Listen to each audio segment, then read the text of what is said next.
Bienvenue, chers amis, sur Psaumes et Lumière, votre sanctuaire de paix et d'inspiration spirituelle.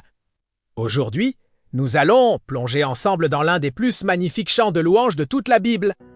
Le psaume 33, ce psaume est une célébration vibrante de la puissance créatrice de Dieu, de sa fidélité inébranlable et de son amour qui traverse les âges. Dans un monde où le bruit et l'agitation nous éloignent souvent de l'essentiel, ce psaume nous rappelle que notre espérance repose sur un fondement solide, la parole de l'Éternel. Que vous traversiez des moments de joie ou d'épreuve, ces paroles anciennes ont le pouvoir de toucher votre cœur aujourd'hui. Installez-vous confortablement, ouvrez votre esprit et laissez la lumière divine illuminer votre âme. Bien-aimés frères et sœurs, allons, lisons ensemble Psaume 33. Juste, réjouissez-vous en l'Éternel. La louange sied aux hommes droits. Célébrez l'Éternel avec la harpe, célébrez-le sur le luth à 10 cordes. Chantez-lui un cantique nouveau. Faites retentir vos instruments et vos voix. Car la parole de l'Éternel est droite, et toutes ses œuvres s'accomplissent avec fidélité. Il aime la justice et la droiture. La bonté de l'Éternel remplit la terre. Les cieux ont été faits par la parole de l'Éternel, et toute l'heure armée par le souffle de sa bouche. Il amasse en un tas les eaux de la mer. Il met dans des réservoirs les abîmes. Que toute la terre craigne l'Éternel. Que tous les habitants du monde tremblent devant lui. Car il dit, et la chose arrive. Il ordonne, et elle existe. L'Éternel renverse les desseins des nations. Il anéantit les projets des peuples. Les desseins de l'Éternel subsistent à toujours, et les projets de son cœur, de génération en génération. Heureuse la nation dont l'Éternel est le Dieu. Heureux le peuple qu'il choisit pour son héritage. L'Éternel regarde du haut des cieux, il voit tous les fils de l'homme. Du lieu de sa demeure, il observe tous les habitants de la terre, lui qui forme leur cœur à tout, qui est attentif à toutes leurs actions. Ce n'est pas une grande armée qui sauve le roi, ce n'est pas une grande force qui délivre le héros. Le cheval est impuissant pour assurer le salut, et toute sa vigueur ne donne pas la délivrance. Voici, l'œil de l'Éternel est sur ceux qui le craignent, sur ceux qui espèrent sa bonté, afin d'arracher leur âme à la mort et de les faire vivre au milieu de la famine. Notre âme espère en l'Éternel, il est notre secours et notre bouclier. Car notre cœur met en lui sa joie, car nous avons confiance en son saint nom, Éternel. Que ta grâce soit sur nous, comme nous espérons en toi. Mes bien-aimés, ce psaume s'ouvre sur une invitation joyeuse à la louange. Remarquez comment le psalmiste se contente pas d'une prière silencieuse, il nous appelle à célébrer avec des instruments, avec nos voix, avec tout notre être. La louange n'est pas simplement un devoir religieux. C'est une réponse naturelle du cœur qui reconnaît la grandeur de Dieu quand nous contemplons la création, les cieux étoilés. Les océans immenses, la complexité de la vie, comment ne pas être émerveillé? Le psalmiste nous rappelle que tout cela fut créé par la simple parole de Dieu quand il dit « Et la chose arrive ». Il ordonne et elle existe. Quelle puissance, quelle autorité! Et pourtant, ce Dieu tout-puissant n'est pas distant ou indifférent. Il observe chacun de nous, il forme nos cœurs, il est attentif à nos actions. Cette vérité doit transformer notre perspective quotidienne. Nous ne sommes jamais seuls, jamais oubliés.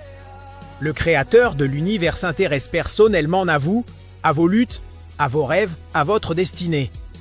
Mes chers amis, si ce message touche votre cœur aujourd'hui, je vous invite à prendre un instant pour vous abonner à notre chaîne Psaumes et Lumière. Cliquez sur ce bouton d'abonnement. Activez la cloche de notification pour ne manquer aucune de nos méditations inspirantes. N'oubliez pas de liker cette vidéo si elle vous apporte réconfort et espérance, et surtout, partagez-la avec tous vos amis, avec vos proches, votre famille, vos collègues qui ont besoin d'entendre ces paroles de vie. Ensemble, nous pouvons répandre cette lumière divine dans un monde qui en a tant besoin. Maintenant, poursuivons notre méditation.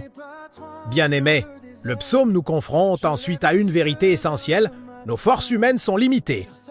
Les armées puissantes ne peuvent garantir la victoire, la force physique ne peut assurer notre sécurité. Même les chevaux, symboles de puissance militaire à l'époque, sont impuissants face aux réalités ultimes de la vie. Cette leçon est cruciale pour nous aujourd'hui.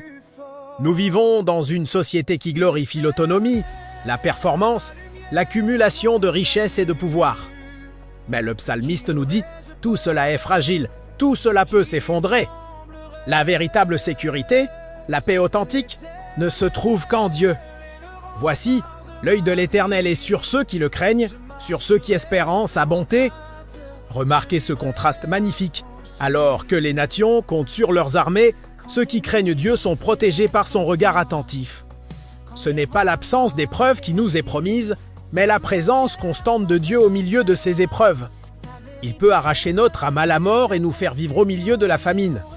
Même dans les circonstances les plus désespérées, Dieu est notre secours et notre bouclier. Cette promesse devrait remplir nos cœurs de joie et de confiance, car notre espérance ne repose pas sur des circonstances changeantes, mais sur le caractère immuable de Dieu. Bien-aimés, chers frères et sœurs, alors que nous arrivons au terme de cette méditation, retenons l'essence même du psaume 33. Notre Dieu est fidèle, sa parole est droite, ses desseins subsistent pour toujours. Dans vos moments de doute, rappelez-vous qu'il est le Créateur qui a formé l'univers par sa parole. Dans vos moments de faiblesse, souvenez-vous que sa bonté remplit toute la terre. Dans vos moments d'anxiété, accrochez-vous à cette vérité. Son œil est constamment sur vous, non pour vous juger sévèrement, mais pour vous protéger avec amour. Le psalmiste termine avec ces mots magnifiques. Notre cœur met en lui sa joie, car nous avons confiance en son saint nom, éternel. Que ta grâce soit sur nous, comme nous espérons en toi. Que cette prière devienne la vôtre aujourd'hui. Peu importe ce que vous traversez en ce moment, choisissez de mettre votre joie en Dieu, de placer votre confiance en son nom saint, d'espérer en sa grâce infinie. Car celui qui a créé les cieux et la terre par sa parole est assez puissant pour transformer votre situation, assez fidèle pour tenir ses promesses, et assez bon pour vous accorder sa grâce. Que la lumière divine continue de briller dans vos vies, aujourd'hui et toujours. Bien-aimés, avant de nous quitter, permettez-moi de vous rappeler une dernière fois, si cette méditation vous a béni, ne gardez pas cette lumière pour vous seul. Abonnez-vous à Psaumes et Lumière pour recevoir régulièrement ces moments de grâce et d'inspiration. Likez cette vidéo pour nous encourager à continuer ce ministère de la parole et surtout, partagez massivement cette chaîne avec tous vos amis. Sur WhatsApp, Facebook, Instagram, par email. Vous ne savez pas qui, parmi vos contacts, traverse une nuit difficile et a désespérément besoin d'entendre ces paroles de vie. Soyez des porteurs de lumière. Que Dieu vous bénisse abondamment. À très bientôt pour une nouvelle méditation sur Psaumes et Lumière.